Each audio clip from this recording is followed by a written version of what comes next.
Hernia అంటే అందరికీ తెలుసు, వాల్లో డిఫెక్ట్ ఉండటం వల్ల దాంట్లోంచి మన పేగులు పేగుతాలు కొవ్వు బయటకు వస్తాన్ని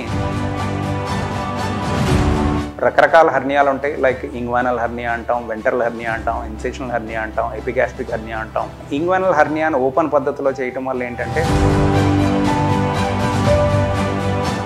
అక్కడ ఉండే వేరే రకాల హర్నియాలు ఉంటాయి. లైక్ ఫిమోరల్ హర్నియా అని, ఆబ్ట్రేటర్ హర్నియా అని, ఇవన్నీ మనం దాన్ని అడ్రస్ చేయలేం ఓపెన్ హర్నియా తోటి. ఇంగ్వానల్తో పాటు వేరే రకాల ఫిమోరల్ డిఫెక్టు, అలాగే ఆబ్ట్రేటర్ డిఫెక్ట్ ఏదైతే చెప్పానో ఇవన్నీ కూడా ఒకే సిట్టింగ్లో మొత్తం అంతా. అందరికీ నమస్కారం అండి, నేను మీ డాక్టర్ రామ్మోహన్. ఈరోజు ఒక అపోహ నివృత్తి చేయడానికి వీడియో చేయడం జరుగుతుంది, లాప్రోస్కోపిక్ హర్నియా రిపేర్స్ మీద. హర్నియా అంటే అందరికీ తెలుసు, మన బాడీ యొక్క వాల్లో డిఫెక్ట్ ఉండటం వల్ల దాంట్లోంచి మన పేగులు పేగుతాలు కొవ్వు బయటకు వస్తాన్ని డిఫెక్ట్ త్రూగా బయటకు రావడానికి ప్రయత్నం చేస్తుంది. దాన్ని హర్నియా అంటాం. రకరకాల హర్నియాలు ఉంటాయి. లైక్ ఇంగ్వానల్ హర్నియా అంటాం, వెంట్రల్ హర్నియా అంటాం, ఇన్సిషనల్ హర్నియా అంటాం, ఎపిగాస్ట్రిక్ హర్నియా అంటాం. ఎక్కడైతే కోత కోసి ప్రీవియస్ సర్జరీ అయ్యి అక్కడ డిఫెక్ట్ ఏర్పడుతుందో అక్కడ దాన్ని ఇన్సిషనల్ హర్నియా అంటాం. అలాగే ఈ హర్నియాలు అన్నిటికి రెండు రకాల పద్ధతి ద్వారా చేయొచ్చు. ఒకటి ఓపెన్ పద్ధతి, ఒకటి లాప్రోస్కోపీ పద్ధతి. ఓపెన్ పద్ధతి అంటే పూర్వకాలం నుంచి ఓపెన్ పద్ధతి అనేది అందరికీ తెలిసిన హర్నియా సర్జరీలే. లాప్రోస్కోపీ సర్జరీ అనేది మోస్ట్ అడ్వాన్స్డ్ సర్జరీస్. అదే లాప్రోస్కోపీ సర్జరీ మేము 20 years బ్యాక్ చేసిన దానికి ఇప్పుడు చేసేదానికి చాలా పద్ధతులు మారినాయి. లాప్రోస్కోపీలోనే చాలా అడ్వాన్స్మెంట్స్ వచ్చినాయి. లైక్ అబ్డామినల్ వాల్ రీకన్స్ట్రక్షన్ అంటాం, AWR హర్నియాస్ అంటాం. అలాగే అన్ని రకాల మెష్లు మనం వాడే, ఎందుకంటే హర్నియా రిపేర్ అనేది మెష్ లేకుండా it's not recommended. Compulsory mesh అనేది వేస్తాం ప్రతి హర్నియా సర్జరీలోనూ. అండ్ మెష్ల్లో కూడా చాలా రకాలు ఉండటం జరుగుతుంది, చాలా సైజులు ఉండటం జరుగుతుంది, చాలా కంపెనీలు ఉండటం జరుగుతుంది. ఏ హర్నియాకి ఏ మెష్ వాడాలనేది ఆ హర్నియాని బట్టి ఉంటుంది.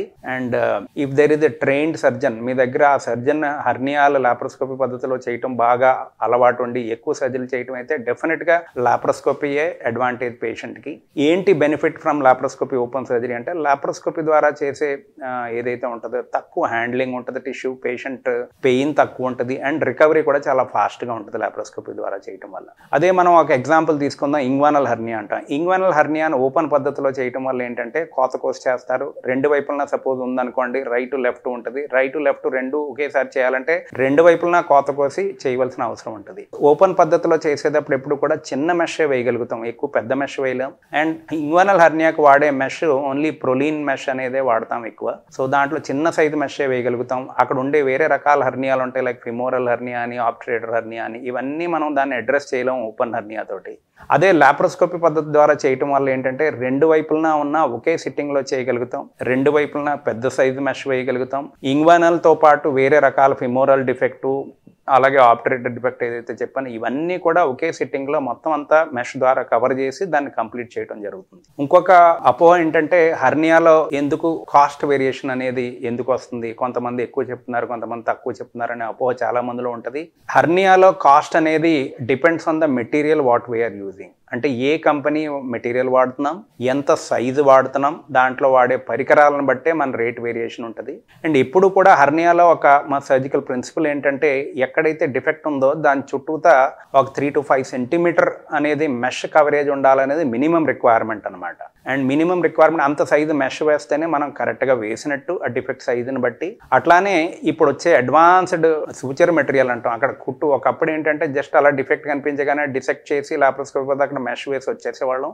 ఇప్పుడు అంతా ఏంటంటే ఆ డిఫెక్ట్ క్లోజర్ అంటాం, ఆ మొత్తం కుట్టడం జరుగుతుంది అక్కడే. అలాగే కండరం దూరంగా ఉంటే డైవారికేషన్ అంటాం, అది కూడా రిపేర్ చేయడం జరుగుతుంది సూచరింగ్ తోటి. మొత్తం సూచర్ చేసి రిపేర్ చేసాక అప్పుడు మనం మెష్ వాడటం జరుగుతుంది. అండ్ మెష్లో రకరకాల కంపెనీలను బట్టి సైజుని బట్టి best material with the best company ఇది always costly. And size of the మెష్ని బట్టే వేరియేషన్ అనేది కాస్ట్ వేరియేషన్ వస్తుంది. లోకల్ కంపెనీ మెష్ వాడటం వల్ల ఏమన్నా డిసడ్వాంటేజ్ ఉందా అని అడగొచ్చు మీరు. ఎందుకంటే చిన్న సైజు ప్రతి మెష్కి ఒక గుణం ఉంటుంది. ఎలాగైతే మన బట్టలు చీకిపోయే గుణం ఉంటుందో శ్రింకేజ్ అంటాం.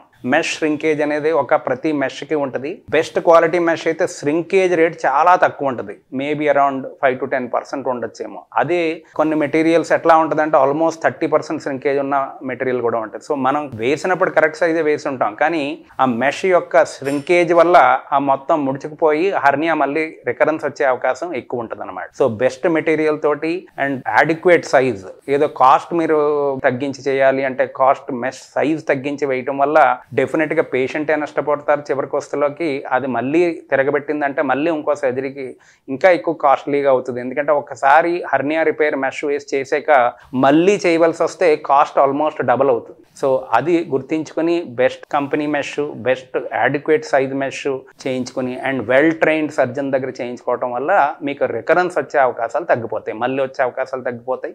అలాగే రెండోది హర్నియా సర్జరీతో ఉండే ఇంకో ప్రాబ్లం ఏంటంటే ఇన్ఫెక్షన్ అంటాం. మెష్కి చీము పోయటం అనేది ఎన్ని సంవత్సరాల ఎక్స్పీరియన్స్ తోటి తెలిసేది ఏంటంటే ఓపెన్ సర్జరీలో డెఫినెట్గా మెష్కి ఇన్ఫెక్షన్ చీము పోసే అవకాశాలు ఎక్కువ ఉంటుంది. అదే లాప్రోస్కోపీ పద్ధతిలో చాలా తక్కువ ఉంటుంది. ఆల్మోస్ట్ 1 to 2% అంటాం లాప్రోస్కోపీ ద్వారా చేయటం. అదే ఓపెన్ సర్జరీలో చాలా ఎక్కువ ఉండే అవకాశాలు ఉంటుంది. ఎందుకంటే మెష్ ఇన్ఫెక్షన్ అనేది ఎప్పుడు కూడా చాలా వరకు ఏంటంటే ఆ స్కిన్ నుంచి స్ప్రెడ్ అయ్యే అవకాశం ఉంటుంది. కాబట్టి కోత కోసిన వాటిలో ఇన్ఫెక్షన్ వచ్చే అవకాశం ఎక్కువ.